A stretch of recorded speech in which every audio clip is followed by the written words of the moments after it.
Hi Taurus, welcome. So, itatanong natin ngayon sino yung soulmate mo. Then mamaya, titingnan natin yung sign, clue sa charm reading. Okay? Start na tayo. Give me the message for Taurus. Sino to soulmate mo?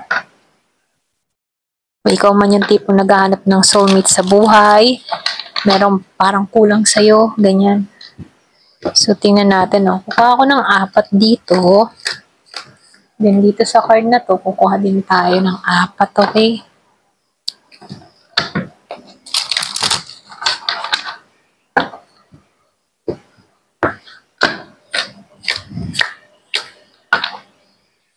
Para mabilis tayo.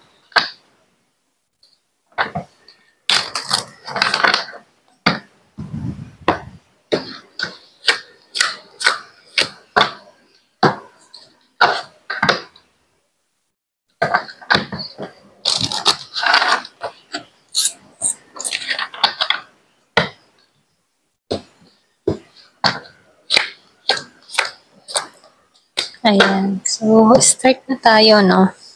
Ayusin natin muna itong card. Sino ba tong soulmate mo? Wow. So, nakikitaan ko dito, no? Medyo tatakloban ko to kasi restriction siya eh. Medyo bold yung nasa larawan. Baka tayo ay ma-restrict. Okay? Ayan. Ayusin ko. Tapos ito,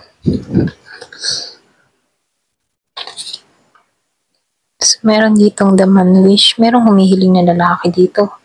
Pwede ikaw, meron kang hinihiling or pwede rin meron ditong taong humihiling kung lalaki ka, okay? Or pwede rin kung isa kang babae, meron kang hinihiling. Pwedeng humihiling ka dito ng tamang kapartner, matagpuan mo yung soulmate mo, mga ganon. 2 beses lumabas yung ahas. May kaaway ka? Ayan. So, lumalabas may kaaway ka. Pwedeng meron ditong sagabal sa love life mo.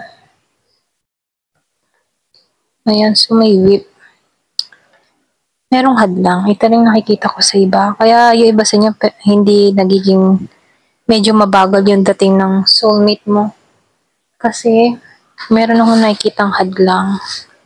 Ayan, medyo boldy din siya dito. Igilid ko na lang para hindi siya masyadong kita.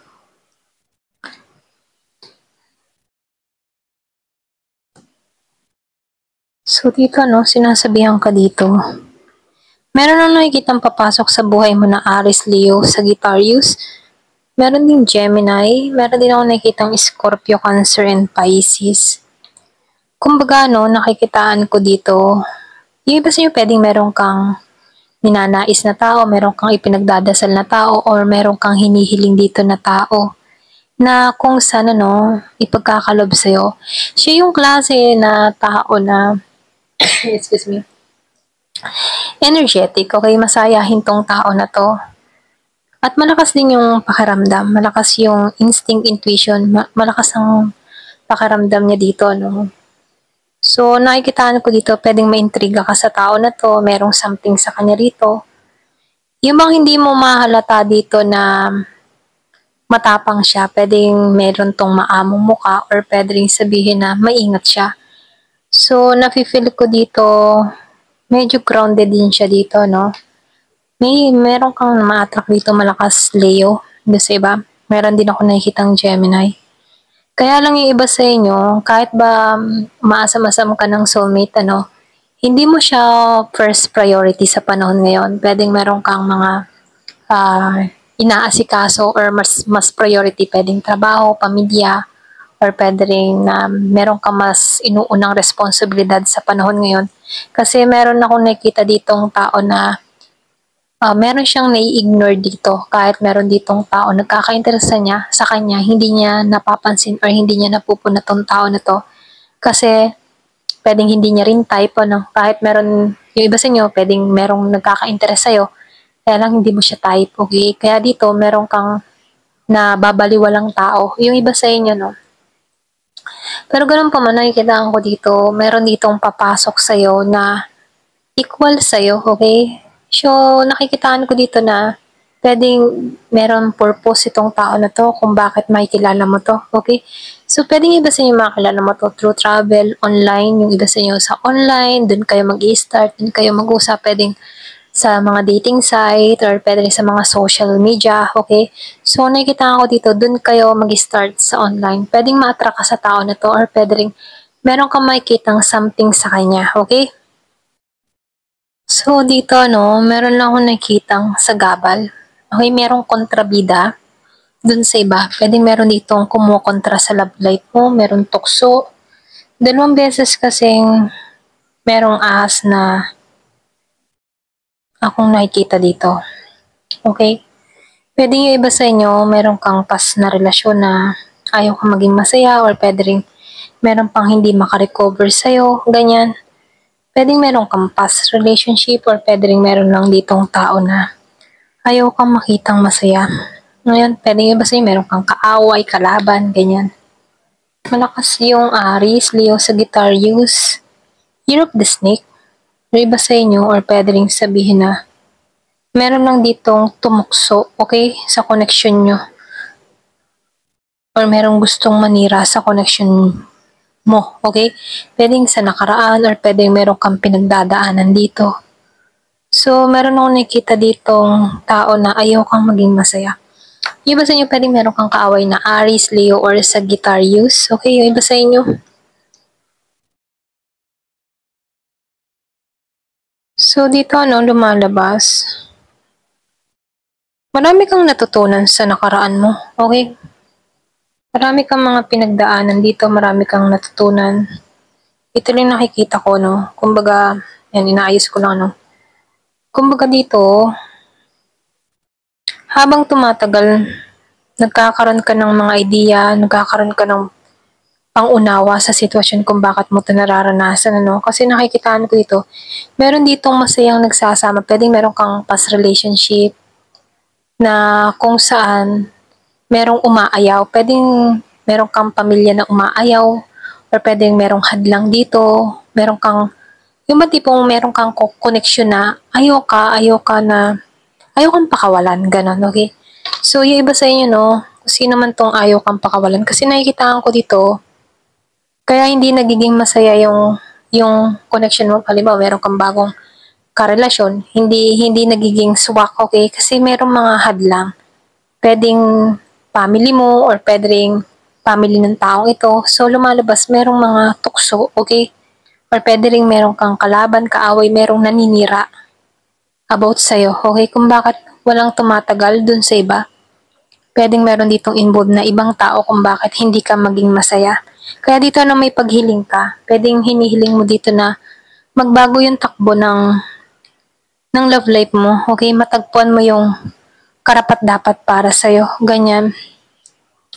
So dito, lumalabas matatagpuan mo yung peace of mind mo or kapayapaan mo dito, ginagabayan ka dito, Kailangan mo lang dito ng control, okay? Control, lalo-lalo na sa galit, Pwedeng meron kang nakaraan dito na galit ka, okay? Na kung saan tinuturuan ka dito na hanapin mo yung peace of mind mo, kapayapaan mo, at palayain mo yung sarili mo sa galit na nararamdaman mo. Okay, kung meron kang mga issue sa nakaraan na hindi pa resolve, ayan. So, dito, dalawang beses lumabas yung kapayapaan sa'yo. Okay, yung peace, ayan. Kumbaga, dito, binibigyan ka ng time para hanapin mo yung peace of mind mo, Kasi hindi ka magkakaroon ng maayos na connection kung may naninira na ibang tao dito sa paligid mo. Kaya dito, mas unahin mo munang hanapin yung kapayapaan mo dito sa nagagalit sa'yo, okay? Or doon sa kumukontra. Bago ka pumasok sa isang relasyon. Or pwede rin meron kang nakaraan dito or past person na ayaw kang bitawan. Pwede rin meron itong mga ginagawa. Ayan, pwedeng voodoo-voodoo or pwede rin merong humahad lang kasi lumabas tong whip, Kung makikita mo sa whip, para bang yung mga tipo na makikita mo, gusto niya gapos ka, control ka, okay? Kahit gusto mong iwaks ito o walisin to, ginagapos ka ng tinik dito, okay? So, nafe-feel ko dito, no, kasi lumabas tong moon. Yung iba sa inyo wala kang idea, pwedeng meron ngang nagbubudo-budo sa'yo dito, no? Lihim, okay? Lihim. So, dito, nakikitaan ko dito, kung meron kang matinding kaaway, ano, pwedeng ito yung dahil, pwede rin sabihin nag-intention to ng hindi maganda sa'yo. Kung bakit medyo mabagal yung dating ng soulmate mo dito. Pero meron kang soulmate dito at siya yung tipo ng tao na divine feminine, okay?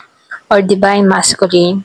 So, siya yung tipo ng tao na punong-puno ng pag-asa, masayahin, masagana, okay? Kumbaga may control siya sa kanyang sarili. At nakikitaan ko dito, malakas yung kanyang intuition, okay? Pwede yung iba sa inyo, Aries, Leo, Sagittarius din, yung parating sa'yo dito, okay? Yung iba sa inyo. So, dito lumalabas din, compatible kayo sa isa't isa. Ito lang nakikita ko, no? Magiging compatible kayo sa isa't isa. Yung bang mararamdaman mo yung saya bilang isang lalaki o babae, parang binabalik ka muli sa kilig-kilig, ano, nung kabataan mo. Ganon yung nararamdaman. Feeling fresh ka sa parating dito sa taong ito. Doon mo mararamdaman yung equal and balanced na connection. So, lumalabas din dito, doon din lumalabas yung creativity mo, lalo-lalo na pag in love ka, no? Meron kang nababago sa sarili mo, nagkakaroon ka ng ibang pananaw, or pwede rin sabihin nagkakaroon ka ng motivation para sa future, okay? So dito tinuturuan ka na kung ngayon, meron pang mga hadlangan at pwedeng yung iba sa inyo bago pa lang na nahihirapan or bagong hiwalay na meron ditong tao na hindi makarecover, meron kang kaaway. Ito na yung time para pagtuunan mong pansin muna yung sarili mo at isang tabi mo tong taong namiminsala sa'yo, okay? Kumbaga tinuturuan ka dito na alagaan yung sarili kasi ikaw lang din yung mag-aalaga sa sarili mo dito habang single ka pa, okay? So dito, tinuturuan kang hanapin mo yung kapayapaan mo, mahalin mo yung sarili mo, alagaan mo yung sarili mo kasi kapag natanggalan mo na tong mga balakid sa buhay mo, dire-diretso na yung daloy kasi sagrado to na parating tong tao na to kasi divine. Divine feminine, divine masculine, pwedeng madaasalin siya dito or pwede rin sabihin na alam mo yun, malalim yung connection, alam mo yun? So nakikitaan ko dito, merong gabay. Ayan, pwedeng ginagabayan ka na makilala tong tao na to. Ayan, yung iba sa inyo, no? So tingnan natin kung sino to.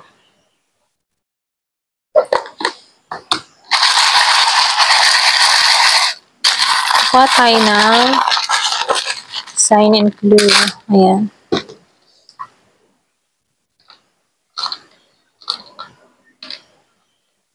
So, meron ditong HK.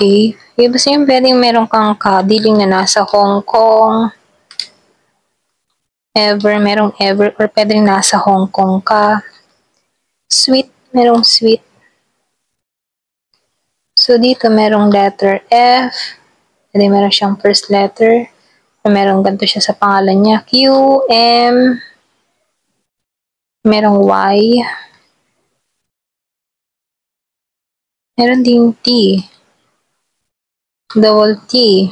Meron JC or CJ. Yung iba sa inyo. Meron ding N and R. Okay, may R. First letter R, F, Q, M, Y, T, T, J, C, N. Ayan. So, dito merong 50 years old dito or pwede rin sabihin na meron din 57 or pwede rin importanteng numero to, no? 55. Pwede madalas mo makita yung 55, 77, 99, okay? Meron ding letter A.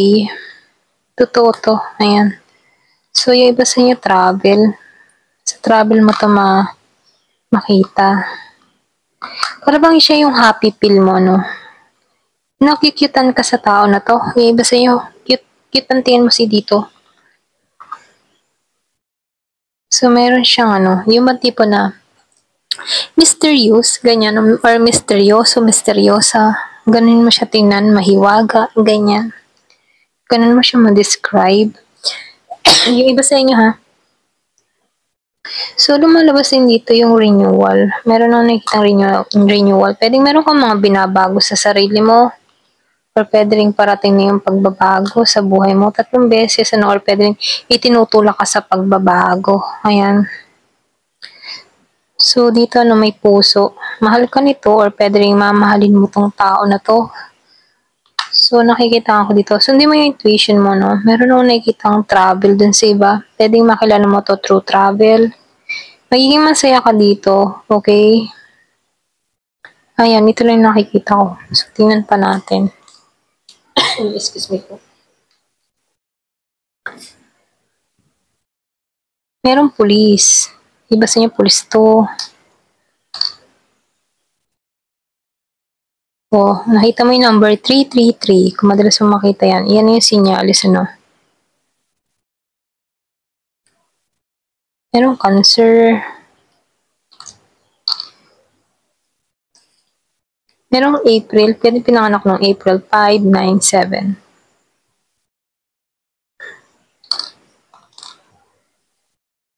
Office staff yung iba sa inyo. Pero nag-work siya sa office. Rich man. Merong mayamang lalaki dito or pwede rin mayaman. Meron ding May 5, May 9, May 7. Pwede pinanganak ng ganun. Wealthy. Mayaman talaga.